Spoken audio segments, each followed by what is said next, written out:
आमों का बाग कबूतर का था। कबूतर के बाग से हर रोज आम चोरी हो जाते। इस कारण कबूतर बहुत परेशान था। मैंने कभी किसी पक्षी को अपने बाग से आम खाने से नहीं रोका। फिर ये कौन है जो हर रोज मेरे आम तोड़ तोड़ कर फेंक देता है? अब तो मुझे उस चोर को पकड़ना ही होगा। अगर ऐसा ही चलता रहा तो वो चोर तो मेरा बाग ही खाली कर देगा। ऐसे सोचते हुए कबूतर एक पेड़ पर छुपकर बैठ जाता है। अभी थोड़ी ही देर हुई थी कि गोरी कौवी हर रोज की तरह आती है और एक पेड़ पर बैठ जाती है। वो इधर उधर देखती है। चला गया है गंदी आंखों वाला, आज तो मैं उसके सारे ही आम तोड़ तोड़ कर नीचे फेंक दूंगी। ऐसा कहते हुए गोरी कबूतर के आम तोड़कर नीचे फेंकने लगती है। अच्छा, तो ये गोरी कौवी है जो मेरा बाग बर्बाद करना चाहती है। इसे तो आज मैं ऐसा सबक दूंगा कि कभी मेरे बाग की तरफ मुंह नहीं करेगी। फिर कबूतर अपनी लाठी लेकर वहाँ से उड़ता है। मैं बताता हूँ तुम्हें कि फल कैसे जाया करते हैं। कबूतर गोरी की पिटाई शुरू कर देता है।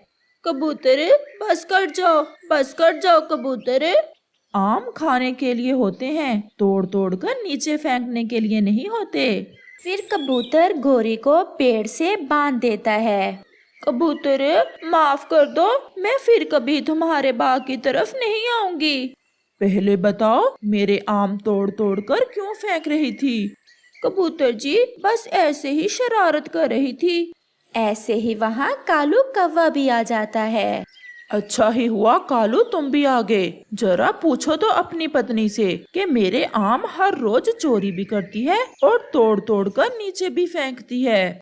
कबूतर, मुझे तो बुलबुल ने बताया कि गोरी चोरी करते हुए पकड़ी गई है। मैं मिनती करता हूँ तुम्हारी, एक बार इसे माफ कर दो, फिर मैं कभी इसे यहाँ नहीं आने दूंगा। फिर कबूतर गोरी को छोड़ देता है और कालू कौवा गोरी को लेकर वहाँ से चला जाता है। जंगल में रात भी हो जाती है। हाय कालू जी, यहाँ पंख पर भी लाठी मारी उस जालम ने, टांग भी दर्द कर रही है। तुम ऐसी शरारतें क्यों करती हो? आम खाने से तो वो किसी को भी नहीं रोकता, तुम तो तोड़ तोड़ कर नीचे फेंक रही थी। कालू, मुझे भी गोरी कहते हैं। एक एक लाठी का हिसाब लूंगी उस गंदी आंखों वाले से। तुम देखना, अगर उसका बाग छीन ना लिया तो मेरा नाम भी गोरी नहीं। दूसरे रोज गोरी कौवी अपनी सहेली लूसी कबूतरी के पास जाती है। लूसी सहेली, कैसी हो? मैं ठीक हूँ सहेली, आज कैसे आना हुआ मेरी तरफ? लूसी, तुम मेरी बचपन की सहेली हो, मुझे तुम्हारी मदद की जरूरत है। बताओ बताओ गोरी, मैं आपके लिए क्या कर सकती हूँ? एक कबूतर है मेरे जंगल में, उससे शादी का नाटक करना है। शादी का नाटक? ये क्या बात हुई? पहले मेरी पूरी बात सुन लो।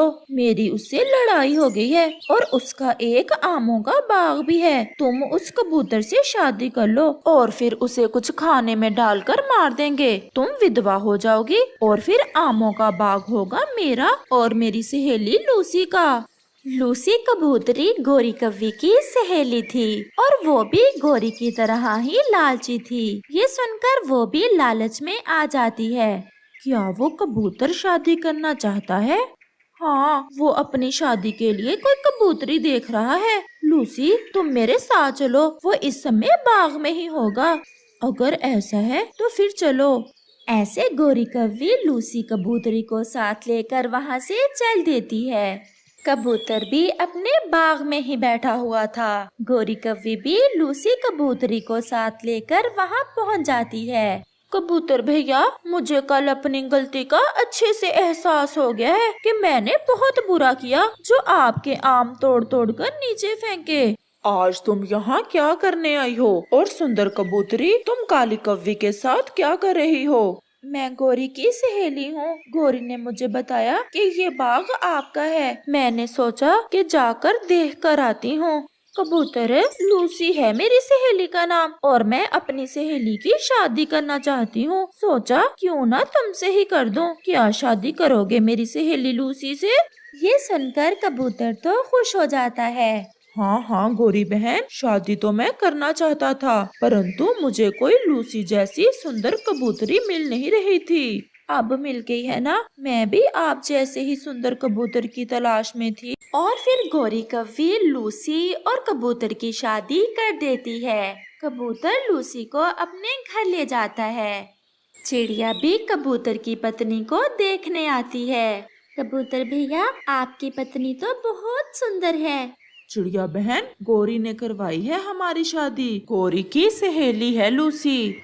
चिड़िया बहन, आप भी इसी जंगल में रहती हैं? हाँ लूसी, मैं भी पास में ही रहती हूँ। अब आप अपने घर को अच्छे से संभाल लेना, एक दूसरे का ख्याल रखना।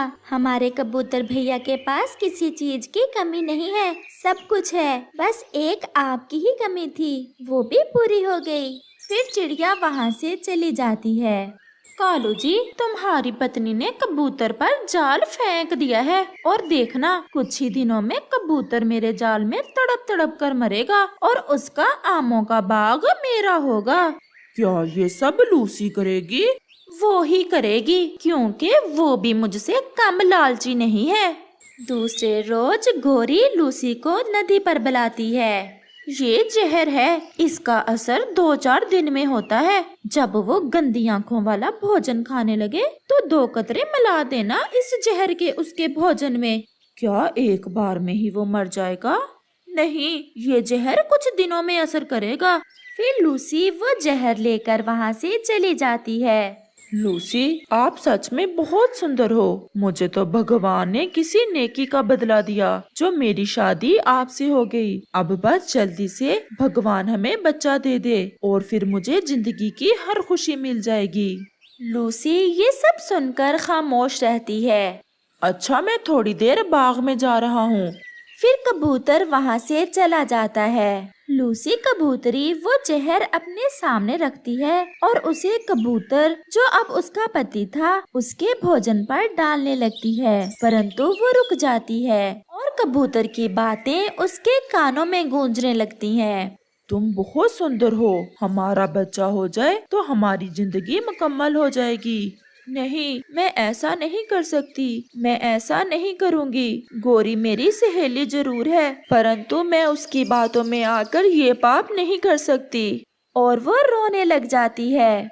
पति जी, मुझे माफ करना, मैंने आपके बारे में इतना गलत सोचा और मैंने तो आपको मारने के लिए ही आपसे शादी की थी, परंतु अब मैं ऐसा नहीं करूँगी, मैं गोरी कव्वी को भी बता दूंगी। ये सोचकर लूसी कबूतरी गोरी कव्वी की तरफ जाती है। गोरी, आप मेरी सहेली हैं और मैं मानती हूँ कि मैंने कबूतर से शादी आपके कहने पर क्यों की थी, परंतु गोरी मैं ऐसा नहीं कर सकती। चिड़िया भी किसी काम से गोरी के घर आई थी, जो बाहर खड़ी लूसी और गोरी की सब बातें सुन रही थी। लूसी मेरी सहेली, ये तुम क्या कह रही हो? इतनी मुश्किल से उस कबूतर को मैंने अपने जाल में फंसाया था, क्या वो जहर तुमने दिया नहीं उसे? कोई पत्नी कैसे अपने पति को मार सकती है? मेरी तुमसे बात हुई थी कि कबूतर को मारकर उसका बाग हम आपस में बांट लेंगे। नहीं गोरी, मैं ये सब नहीं कर सकती। तो क्या तुम्हारा ख्याल है कि मैं तुम्हें उसकी पत्नी बनकर रहने दूंगी उसके घर में? क्या मैंने कबूतर को बिहाने के लिए ये सब किया था? मैं सब कुछ कबूतर को बता दूंगी और फिर तुम उसे मारो या ना मारो, वो तुम्हें मार मार कर घर से निकाल देगा। गोरी, आप तो मेरी सहेली हो, आप ये सब कैसे कर सकती हो? अगर तुम अपनी बात से फिर सकती हो तो मैं भी ये सब कर सकती हूँ। मैं मिन्नती करती हूँ तुम्हारी, जाओ, भाग जाओ यहाँ से। अगर मुझे पहले पता होता तो मैं कभी तुम्हारी शादी ना करती उस कबूतर से। चिड़िया ये सब सुन लेती है। गोरी, तुम तो बहुत बड़ी शैतान हो, कैसा जाल बिछाया था कबूतर भैया के लिए। फिर चिड़िया वहाँ से चली जाती है। लूसी भी रोते हुए वापस चल देती है। शाम भी हो जाती है। चिड़िया कबूतर के घर जाती है। लूसी, मैं आपसे कुछ कहने आई हूँ। ये सुनकर लूसी कबूतरी तो डर जाती है। क्या चिड़िया बहन? लूसी बहन, अगर कोई गलत काम करके आपको एहसास हो जाए कि वो गलत है तो इससे बढ़कर कोई नेकी नहीं। मैंने गोरी और आपकी सारी बातें सुन ली थी। फिर चिड़िया कबूतर को सारी बात बताती है। लूसी, अगर मेरा बाग मुझे मार कर लेना है तो वो तो है ही आपका, मुझे मारने की आपको क्या जरूरत है।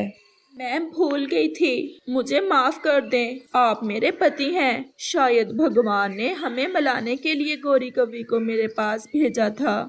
गोरी कवि भी वहाँ आ जाती है। अच्छा ही हुआ चिड़िया जो तुम भी यही हो। मैं कबूतर को एक बहुत बड़ी बात बताने आई हूँ, जिसे सुनकर कबूतर अपनी पत्नी को मार मार कर घर से निकाल देगा। यही कि लूसी मुझे तुम्हारे कहने पर जहर देकर मारना चाहती थी। ये सुनकर तो गोरी बहुत हैरान हो जाती है।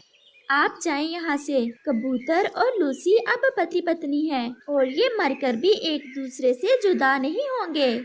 गोरी सहेली, आपका बहुत बहुत धन्यवाद हमें एक दूसरे से मिलाने के लिए। वो आमों का बाग आपकी सहेली का ही है, जब मन चाहे खाने आ जाना, परंतु तोड़ तोड़ कर नीचे न फेंकना। ऐसे कहते हुए वो सब हंसने लग जाते हैं और गोरी कव्वी वहाँ से भाग जाती है।